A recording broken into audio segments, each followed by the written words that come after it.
Bonjour à tous, j'espère que vous allez excellemment bien. Aujourd'hui, on se retrouve pour parler biathlon. Et oui, reprise de la saison avec la première épreuve de Coupe du Monde. On avait aujourd'hui deux relais mixtes, un relais simple et un relais classique. Donc un relais simple, c'est-à-dire avec deux concurrents, et un relais classique, donc avec 4 concurrents au départ. On va revenir un petit peu sur ce qui s'est passé sur ces deux épreuves.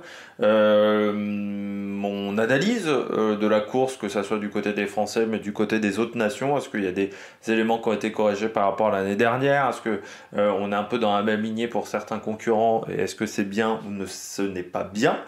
Et puis on verra un petit peu les analytiques, parce que cette année j'ai décidé de vous les montrer à l'écran, même si il faudra avoir des bons yeux.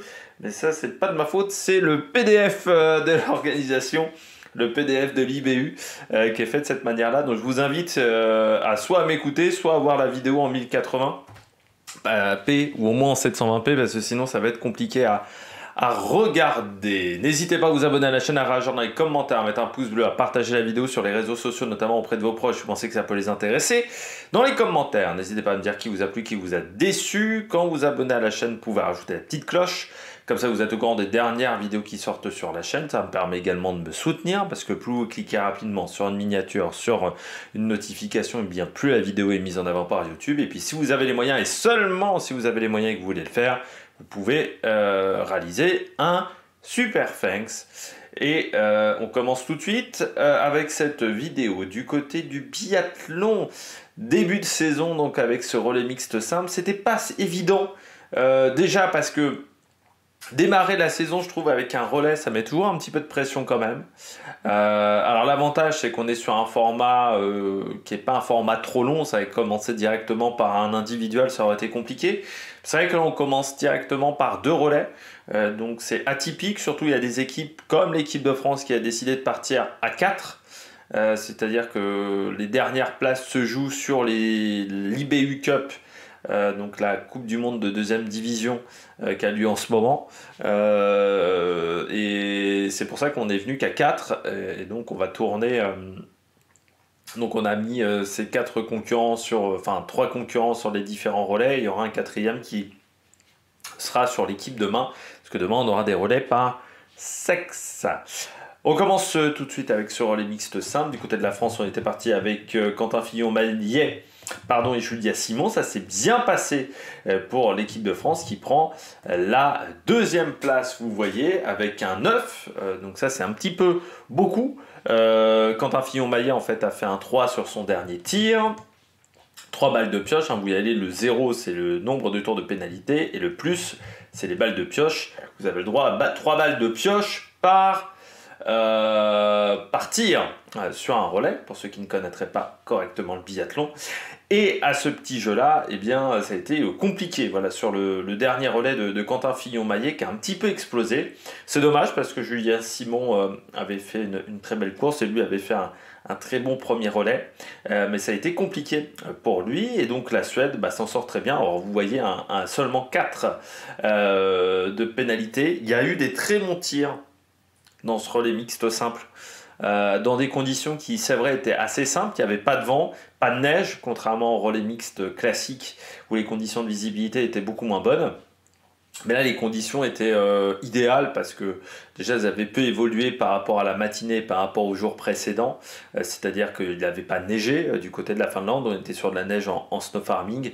Et donc snow farming, c'est de la neige qui a été conservée l'été et qui ressort l'hiver pour éviter d'avoir des canons à neige et ce genre de choses.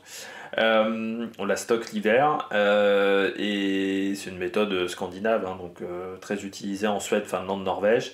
Et du côté de la France, on est plutôt bon dans ces conditions-là, notamment au niveau du phare, donc ça s'est plutôt bien passé. Ça a été plus compliqué du côté du relais mixte classique, où là la neige est tombée, et c'est vrai que je suis pas sûr qu'on avait forcément le meilleur fart dans ce type de conditions-là. Donc du côté de la Suède, très belle performance. Et c'était loin d'être gagné du côté de la Suède, parce qu'on avait mis une petite jeune. Oui, l'équipe de Suède chez les filles est en pleine reconstruction. On a perdu pas mal de monde, soit retraite, soit forfait pour la saison. Donc on a certes les deux sœurs Robert, mais qui n'étaient pas alignées.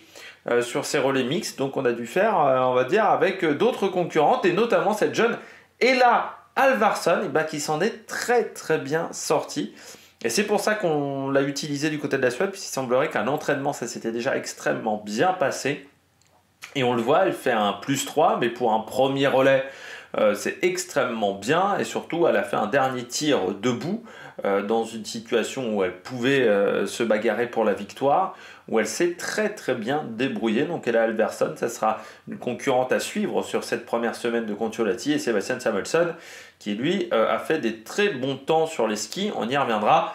Pas surpris que la Suède s'impose, on sait que la Suède est toujours prête en début de saison.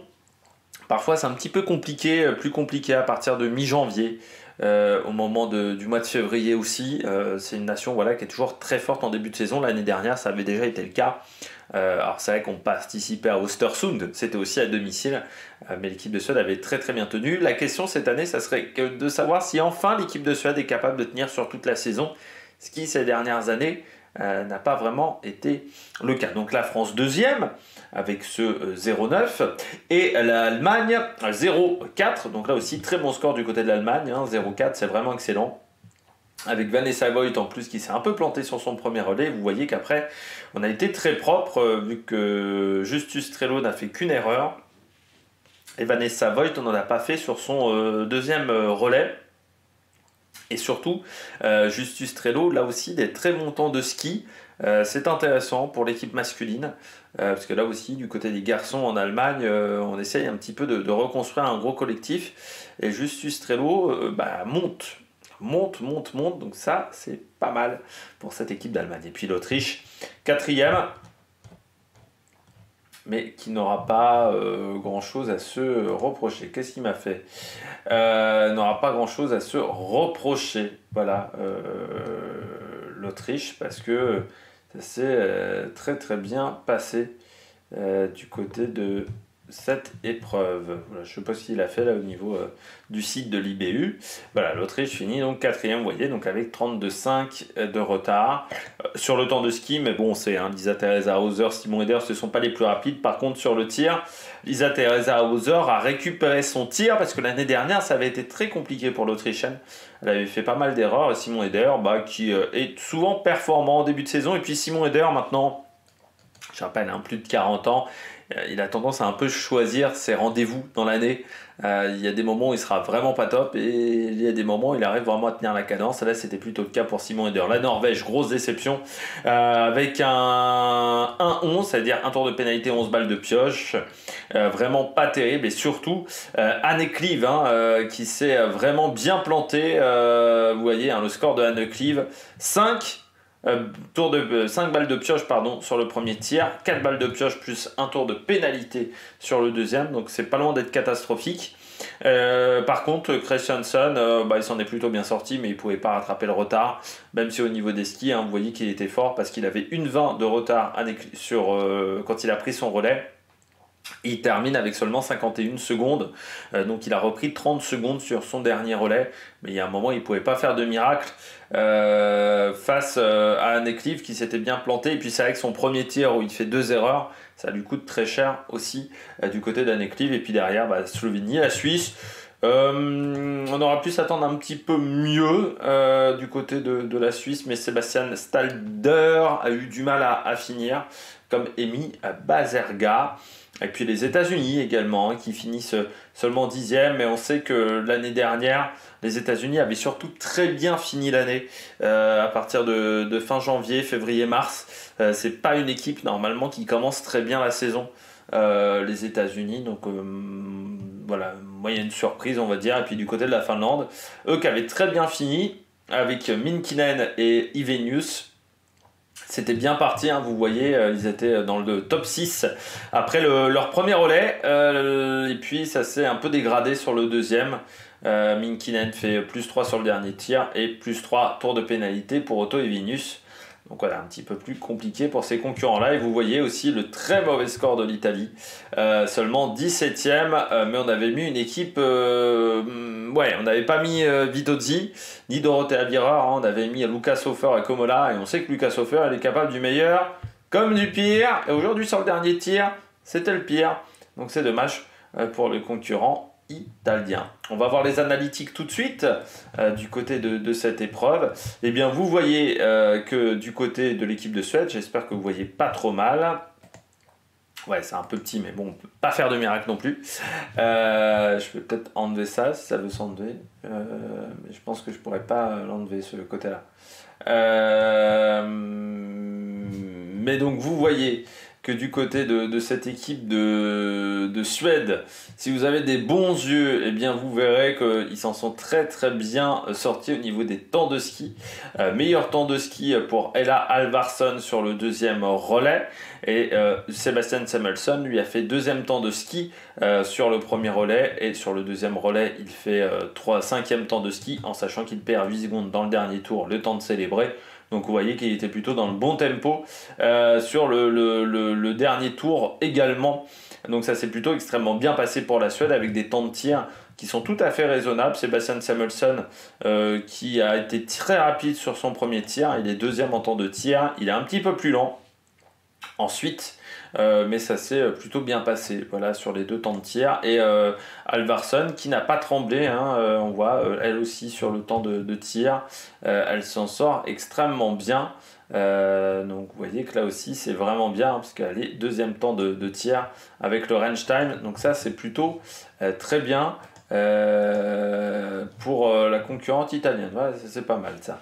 C'est la bonne distance. Donc vous voyez des temps qui ont été réussis pour les différents concurrents. On passe à la France.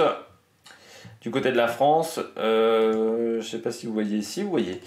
Du côté de l'équipe de France, eh bien Julia Simon, donc vous voyez deuxième et quatrième temps de ski, donc ça veut dire très rapide en sachant que elle est partie prudemment sur le deuxième tour alors qu'elle était partie un petit peu plus vite sur le premier. Et Quentin Fillon-Maillet qui a eu un petit peu de mal à finir. Quentin Fillon-Maillet au niveau du tir, par contre vous voyez que son dernier tour il finit en tête. Donc ça c'est plutôt pas mal face à Strello. Donc il a été plus rapide que Strello. Il colle 1 seconde 5 dans le dernier tour à Strello sur 3 minutes. Donc c'est plutôt pas mal. Et Julia Simon donc, qui fait 2 tours vraiment très bons, 2 relais très bons. Et Quentin Fillon-Maillet. Dommage voilà ce dernier tir qui a été plus compliqué. Donc avec ce 3 balles de pioche. Ce qui lui coûte pas mal de temps dans l'affaire. Et même le premier coucher était pas bon. Son dernier relais est pas bon en fait. À Quentin Fillon-Maillet, il est capable de faire mieux. Donc voilà, il va pas être très satisfait. Du côté de l'Allemagne, comme je vous disais, donc Justus Strello quand même très bon sur la piste parce que troisième temps et à chaque fois troisième temps. Donc derrière Quentin Fillon-Maillet et derrière Samuelsson. Donc ça c'est très très bien. Et ensuite Vanessa Voigt, aussi le temps de course c'est pas dégueu pour Vanessa Voigt parce qu'elle est cinquième et deuxième. Pour une fille qui a tendance à pas être la plus rapide sur les skis, ça a bien progressé du côté de Vanessa Voigt. Par contre toujours très lente parfois sur ses temps de tir. Hein. Vous voyez là elle perd 40 secondes. Même s'il y a les 2 balles de pénalité, c'est un petit peu trop de temps perdu par Vanessa Voigt sur le temps de tir, alors que Strello il a été très bon. Hein. Meilleur temps à chaque fois sur le tir avec 0 balle de pénalité sur le premier relais et 1 seule balle de pénalité sur le deuxième. Donc ça c'est très très bien. L'Autriche, comme je vous le disais, hein, les temps de ski pas exceptionnels, 9e, 10e, 7e, 10e. Par contre, toujours cette fiabilité au tir, ce qui leur permet d'être bien placés parce que vous voyez qu'ils perdent 1 minute 7 en temps de course, en temps de ski. Par contre, en temps de tir, ce sont les plus rapides. Donc c'est ce qui leur permet de ne finir qu'à 32 secondes. Bon, la Norvège, vous voyez que les temps de ski étaient très bons pour Anne Clive ou pour Christiansen. 2 fois en tête, Christiansen. Anne Clive fait 1 et 6e en sachant qu'elle a le tour de pénalité. Donc ça lui coûte énormément de temps, les tours de pénalité. Mais voilà, le tir qui n'était pas suffisamment bon. Et on voit des tirs lents du côté de la Norvège. Donc on ne sera pas satisfait aussi parce que 22 secondes de perdu pour Christiansen avec 2 balles de pioche. Et vous voyez, ça lui a coûté très cher aussi en temps le passage par l'anneau de pénalité à Anne Clive sur le dernier relais. Donc ça c'est dommage. Vous voyez qu'ils perdent beaucoup de temps sur le temps de tir. Hein. Ça leur a coûté cher leurs erreurs. Oui, avec 1-11, c'est pas suffisant pour la Norvège et donc la Slovénie. Vous verrez que Jakob Fak voilà, a fait un très bon dernier relais sur le temps de ski et aussi zéro faute. Par contre, ça a été plus compliqué pour Repinic. La deuxième, voilà, la Slovène, qui a eu un petit peu plus de mal au niveau du temps de ski, notamment. Mais là aussi 0,4, hein, donc belle performance. Et comme je vous disais, Stalder, il a eu un petit peu de mal sur son deuxième relais, parce qu'il perd 20 secondes, alors que sur le premier, il était à 13 secondes de la tête de course. Et Emi Bazerga, elle a été partie peut-être un peu trop prudemment, et a fait un très bon deuxième relais sur les temps de ski. Par contre, au niveau du tir, moins bien, parce que c'est là où elle fait 3 erreurs. Et puis après, bon, bah voilà, les autres équipes, on peut regarder l'Italie un petit peu. Vous pouvez regarder la Finlande, vous voyez que les temps de ski, ça a un peu progressé pour Minkinen sur le premier relais, mais je pense que ce qui lui a coûté très cher ensuite. Et Otto Ivinus, bon, bah, toujours un petit peu plus compliqué pour lui sur le temps de ski. Et par contre, du côté de l'Italie, voilà, et bah, c'est à la fois mauvais sur les temps de ski et à la fois mauvais au tir, donc ça ne pouvait pas marcher. Hein. Vous voyez 17e Komola et 18e, et Lucas Hofer 15e et 12e. Et c'est assez inquiétant pour Komola, parce que Orenthaler, ça n'a pas été plus rapide, alors que Wierer, qui s'entraîne avec les garçons, elle qui ne s'entraîne pas avec l'équipe d'Italie féminine, eh bien, a fait des très bons temps de ski. Et on y reviendra sur son relais. On attaque désormais le relais mixte classique, deuxième épreuve de la journée. Et la Norvège qui certes s'impose, mais je pense que ça ne plaira pas à Siegfried Mazé.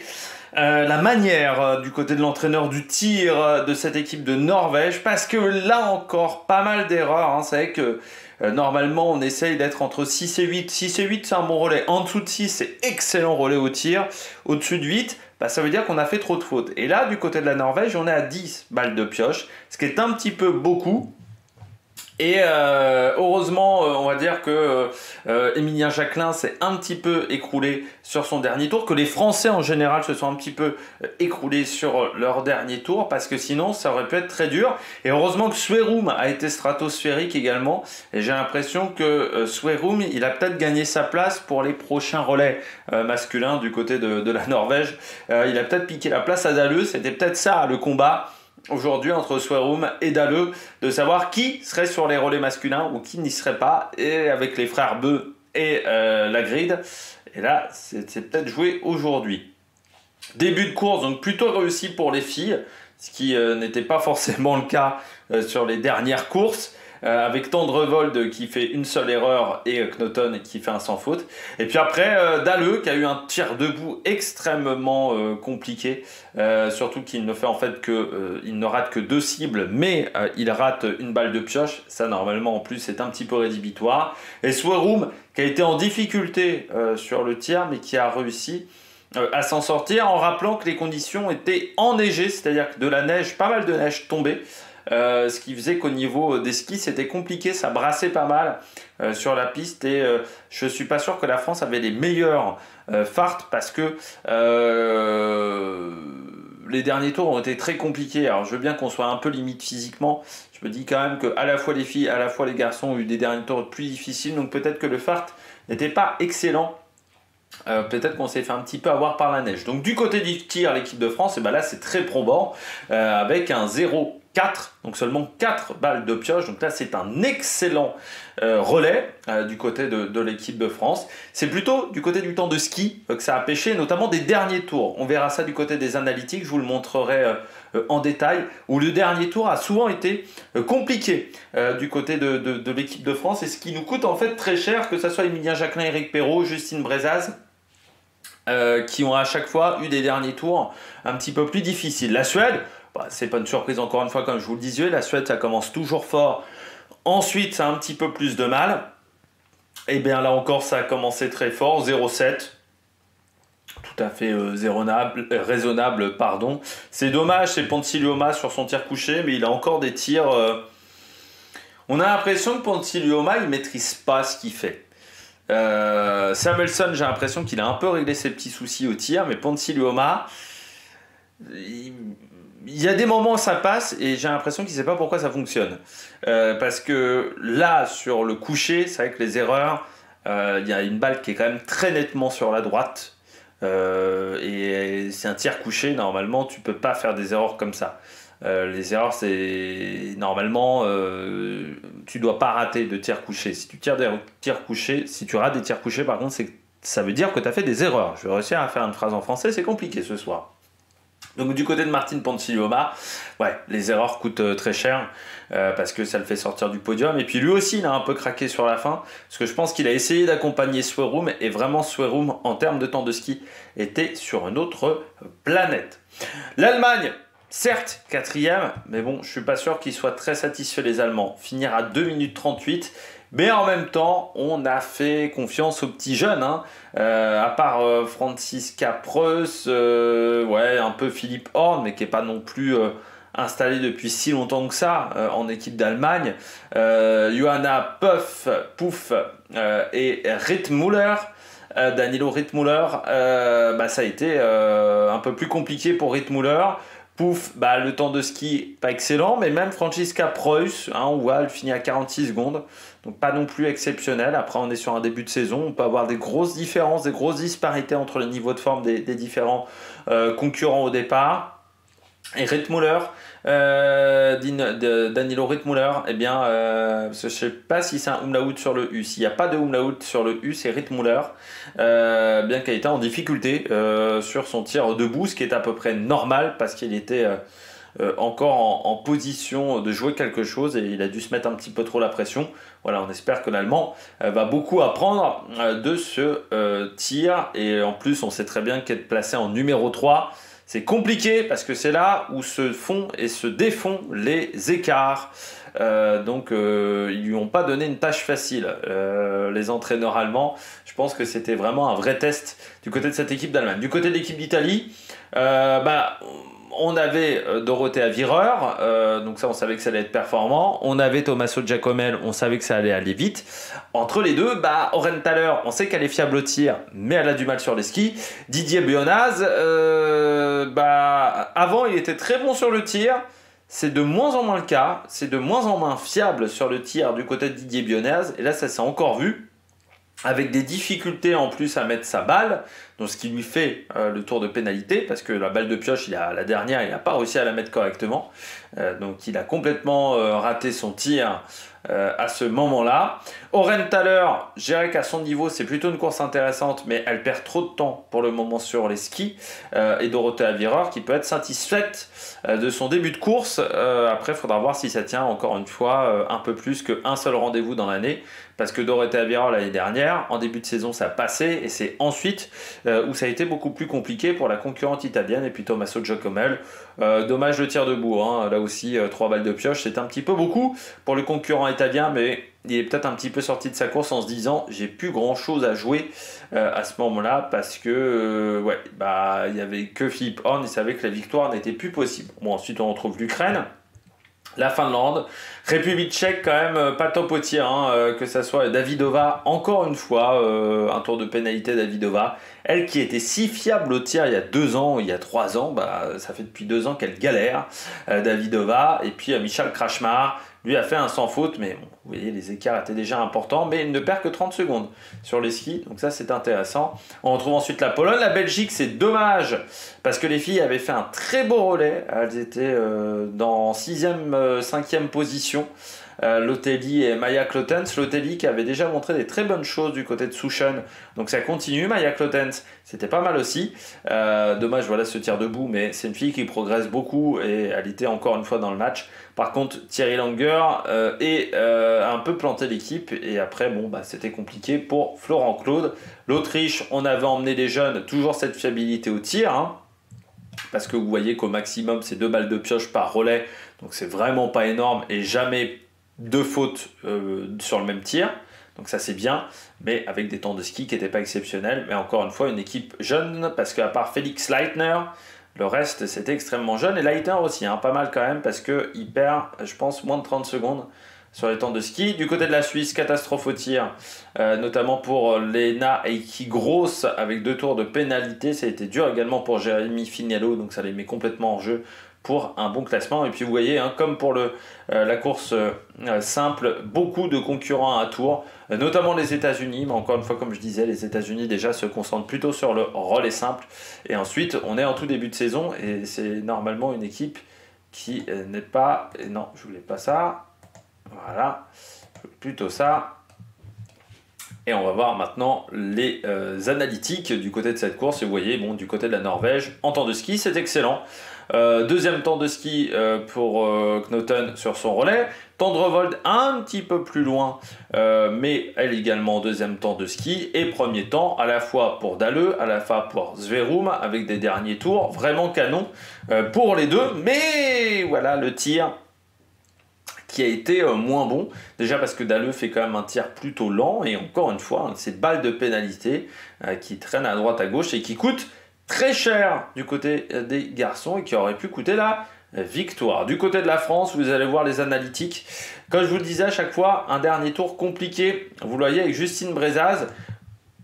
Si on prend cette ligne, hop, la ligne du temps de ski, vous voyez que le temps de course, c'est plus 5 secondes sur le premier relais, plus 6 secondes sur le deuxième tour de son relais, donc ça c'est plutôt pas mal. Par contre, plus 22 secondes sur le dernier tour, donc elle a vraiment eu beaucoup de mal à finir, et ça c'est dommage. Éric Perrault, c'est pareil.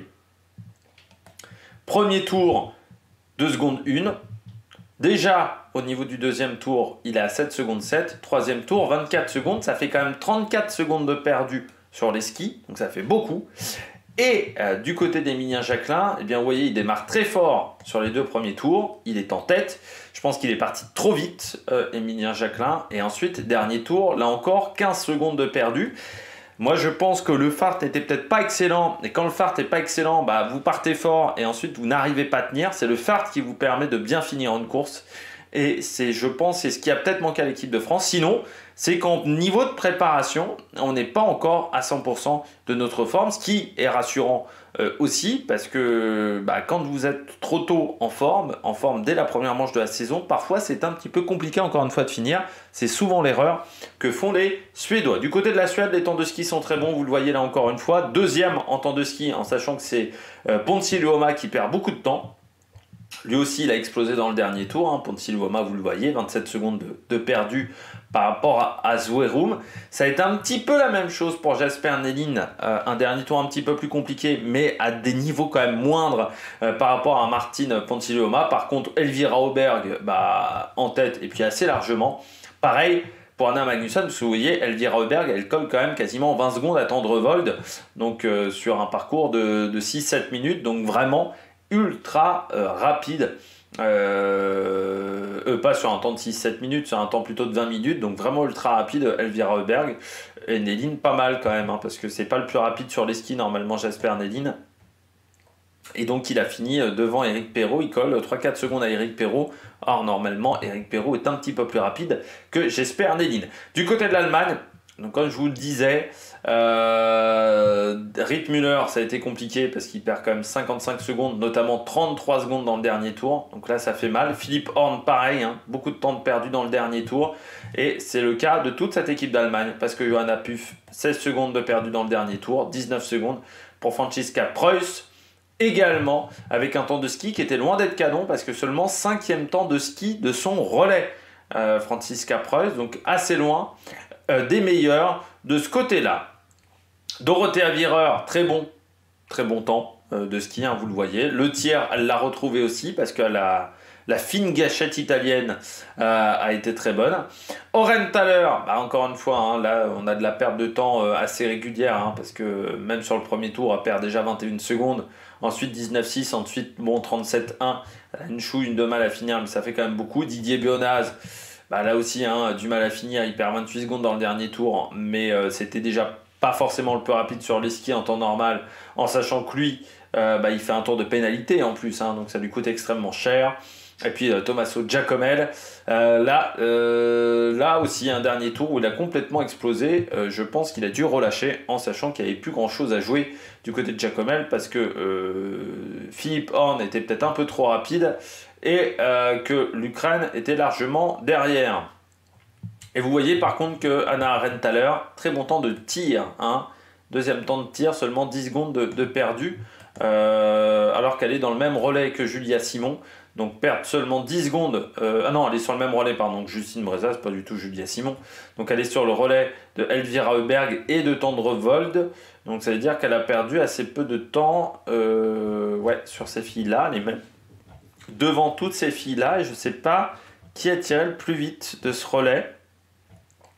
Ouais, j'ai pas l'info de qui a tiré le plus vite dans ce relais. Mais ensuite, vous voyez l'Ukraine, voilà, la République tchèque, donc comme on disait, Davidova qui perd beaucoup de temps. En temps de ski, c'est un peu amélioré quand même par rapport à ce qu'elle faisait l'année dernière. Elle était vraiment en grande difficulté. Et Krachmar, pas mal quand même, que ça soit en temps de tir, mais aussi en temps de ski, surtout qu'il perd 25 secondes par tour.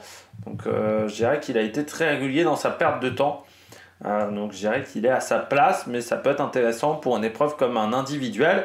C'est la chance qu'on aura, c'est que mardi, la première épreuve en solitaire de la saison, ça sera un individuel pour éviter de faire une répétition. Lotelli, bah, pas mal, hein, sur les temps de ski 10e, c'est vraiment bien. Et Maya Klotens, là aussi, 9e temps de ski.